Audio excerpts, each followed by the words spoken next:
প্রিয় দেশবাসী, আসসালামু আলাইকুম ওরহমতুল্লাহি ওবারকাতুহু। আমরা বাদ আসরের নামাজের পর আমি আপনাদের সামনে লাইভে আসলাম। যেহেতু এখন একটু অবসর সময়, আমি চাচ্ছি যে এই সময়টা একটু ঘোরাঘুরির মাধ্যমে কোরআন হাদিস থেকে কিছু কথা আপনাদের সামনে যদি একটু আলোচনা করতে পারি, আর এই কথাগুলো শুনে যদি আমরা যারা আমল করব, দুনিয়ায়ও উপকৃত হব, আখেরাতে কল্যাণকামী হব। তো ভিডিওটি দেখতে শেষ পর্যন্ত আমার সাথেই থাকুন, লাইভটি শেয়ার করুন, আর শেষ পর্যন্ত এই ভিডিওটি দেখুন, লাইভটি দেখুন।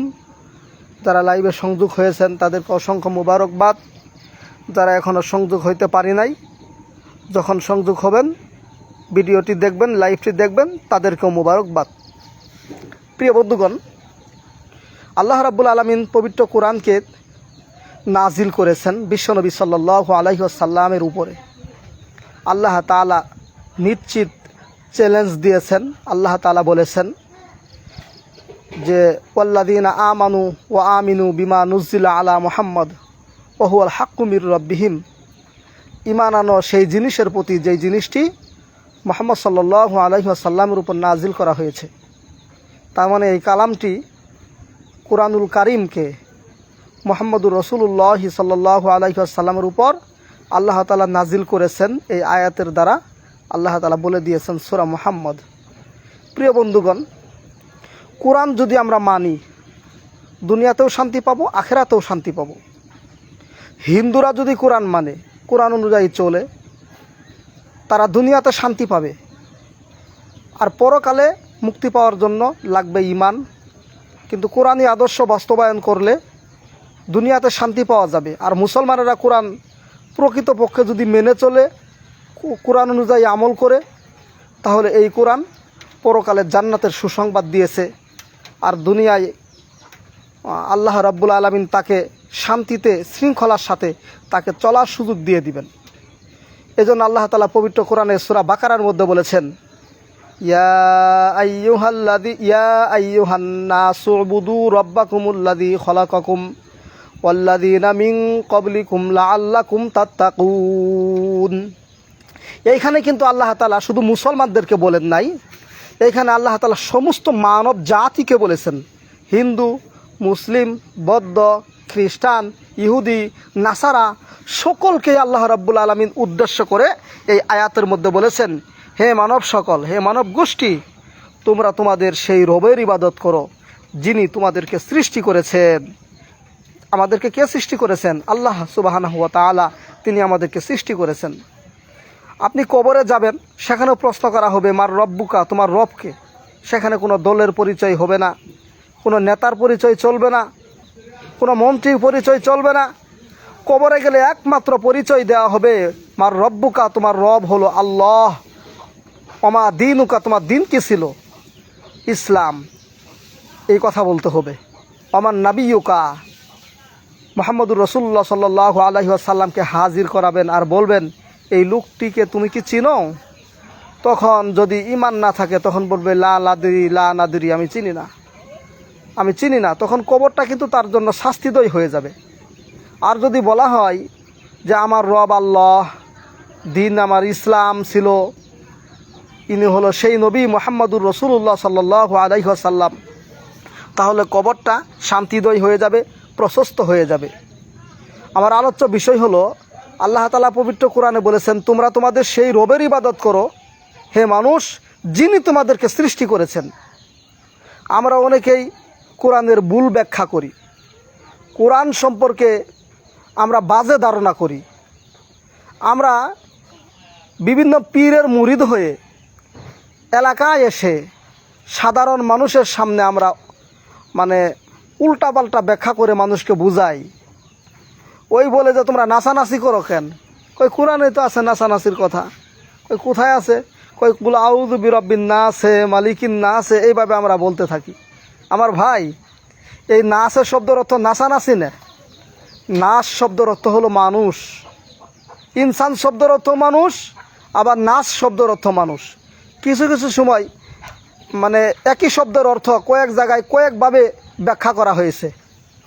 যেমন কুল আউযু বিরব্বিন নাস, আমি আশ্রয় চাই মানুষের রবের কাছে, মালিকিন নাস মানুষের অধিপতির কাছে, ইলাহিন নাস মানুষের ইলহার কাছে, মিন শাররিল ওয়াসওয়াসিল খান্নাস যে অন্তরে কুমন্ত্রণা দেয় এবং দ্রুত আত্মগোপন করে শয়তান, আল্লাযী ইউওয়াসউইসু ফি সুদুরিন নাস কুমন্ত্রণা দাতার অনিষ্ট থেকে, মিনাল জিন্নাতি ওয়ান নাস জিন এবং মানুষ শয়তান থেকে। এই সম্পর্কে এই সূরার মধ্যে এই অর্থগুলো বলা হয়েছে, এখানে নাসানাসির কথা বলা হয় নাই। সেজন্য আমরা উল্টা ব্যাখ্যা করি। আবার বলি এই কিতাব জাল কিতাব, নাউযু বিল্লাহি মিন যালিক।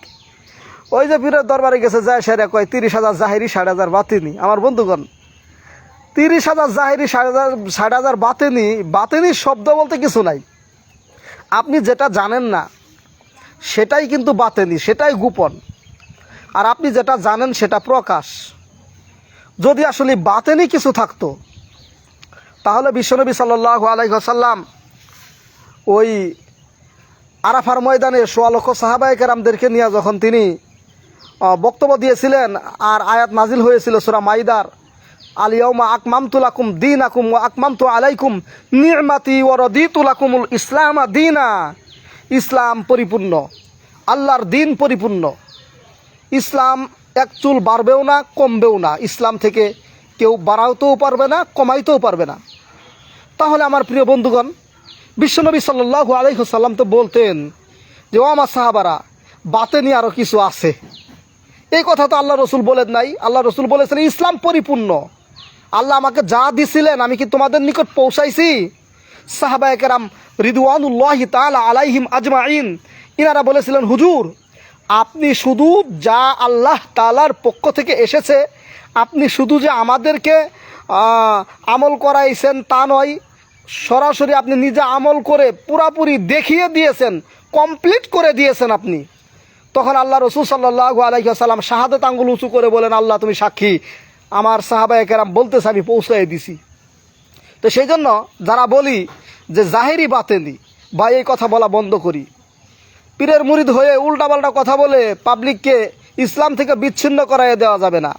আল্লাহ তাআলা তো বলছেন, ইয়া আইয়ুহান্নাসু উবুদু রাব্বাকুমুল্লাযী খলাকাকুম, হে মানব সকল, তোমরা তোমাদের সেই রবের ইবাদত করো যিনি তোমাকে সৃষ্টি করেছেন।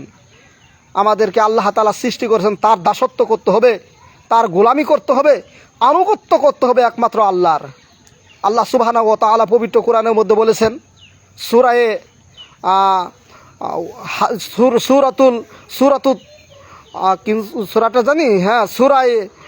জারিয়ার ভিতরে আল্লাহ তাআলা বলেছেন, ওমা খলাকতুল জিন্না ওয়াল ইনসা ইল্লা লিয়াবুদুন। আল্লাহ তাআলা বলেছেন আমি জিন এবং মানব গোষ্ঠীকে সৃষ্টি করেছি একমাত্র আমার দাসত্ব করার জন্য, আমার গোলামি করার জন্য, আমার ইবাদত বন্দিগি করার জন্য। আমার বন্ধুগণ, দাসত্ব গোলামি একমাত্র আল্লাহর জন্যই করতে হবে। আর আল্লাহ সৃষ্টি করেছেন আমাদেরকে তার গোলামি করার জন্য। ওই যে নামাজে দাঁড়িয়ে আমরা পড়ি না, ইয়াকা না'বুদু ওয়া ইয়াকা নাস্তাঈন, আল্লাহ তোমারই ইবাদত করি, তোমারই সাহায্য চাই, তোমার কাছেই আশ্রয় চাই, সাহায্য চাই, তোমারই। এইখানে মানে ইবাদত করি আপনার, সাহায্য চাই তোমার কাছে, সাহায্য চাই আপনার কাছে। তাহলে আল্লাহ তাআলা তো আমাদেরকে এটার জন্যই বানাইছেন, ইবাদতের জন্যই বানাইছেন। আর আল্লাহ তাআলা এটার জন্যই আমাদেরকে সৃষ্টি করেছেন। তো প্রিয় বন্ধুগণ, আমরা সেই মওলাকে ভুলে গেছি। সেই মওলার জন্য সব কিছু করতে হবে, সেই আসমানের মালিকের জন্য সব কিছু করতে হবে। আমার রাজনীতি হবে আল্লাহর জন্য, আমার পারিবারিক নীতি হবে আল্লাহর জন্য, আমার সামাজিক নীতি হবে আল্লাহর জন্য, আমার ক্ষেত খামারি কৃষিকাজ আল্লাহর জন্য হতে হবে। আমি যা করব একবারে জন্ম থেকে মৃত্যু পর্যন্ত গোটা জীবনটাই আল্লাহর রেজামন্দি ছাড়া, আল্লাহ তাআলার আনুগত্য ছাড়া আর কিছু করা যাবে না। শয়তানের আনুগত্য করা যাবে না, তাগুতের আনুগত্য করা যাবে না। আমরা রাজনীতি করি, আমরা মনে করি কোরআনে রাজনীতি নাই। প্রিয় বন্ধুগণ, আল্লাহ তাআলা যদি কোরআনের মধ্যে রাজনীতির কথা না ঢুকাইতেন তাহলে অল্প কয়েক পড়া নাজিল করলেই নামাজ রোজা দিয়ে আল্লাহ তাআলা বলে দিতেন নামাজ পড়ো, তাহলেই তো যথেষ্ট হয়ে যেত। 30 পারা কোরআন নাজিল হওয়ার কোনো প্রয়োজন ছিল না।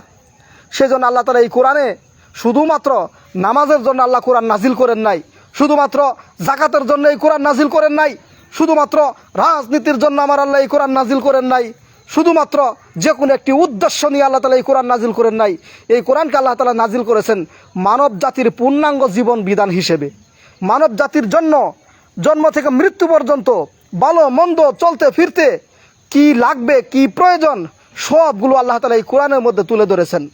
যেমন সূরা নাহলের 89 নম্বর আয়াতে আল্লাহ তাআলা বলেন, ওয়ানাজ্জালনা আলাইকাল কিতাবা তিবয়ানাল লিকুল্লি শাইইন ওয়া হুদাও ওয়া রাহমাতাও ওয়া বুশরা লিল মুসলিমিন। আল্লাহ তাআলা এই কোরআনে, এই কিতাবে এমন কিছু ঢুকিয়ে দিয়েছেন, এমন জিনিস তুলে ধরেছেন যা পরিষ্কারভাবে সকল বিষয়ে ধারণা দেয়। আর রহমত, হেদায়াত, মাগফিরাত তাদের জন্যই যারা আপন রবের সামনে আনুগত্যের শির নত করে দেয়। প্রিয় বন্ধুগণ, এই কোরআনকে যদি মেনে চলি লাভবান হব, কোরআনকে যদি মেনে চলি সফলতা অর্জন করতে পারবো। এই কোরআনের মধ্যে আল্লাহ তাআলা বলেছেন জেনা করো না। আপনি যদি জেনা থেকে বিরত থাকেন, আপনি অমুসলিম হতে পারেন, কিন্তু আপনি কল্যাণগামী হবেন, আপনি শারীরিক সুস্থতা পাবেন, নারী হলে নিরাপদে বসবাস করতে পারবেন।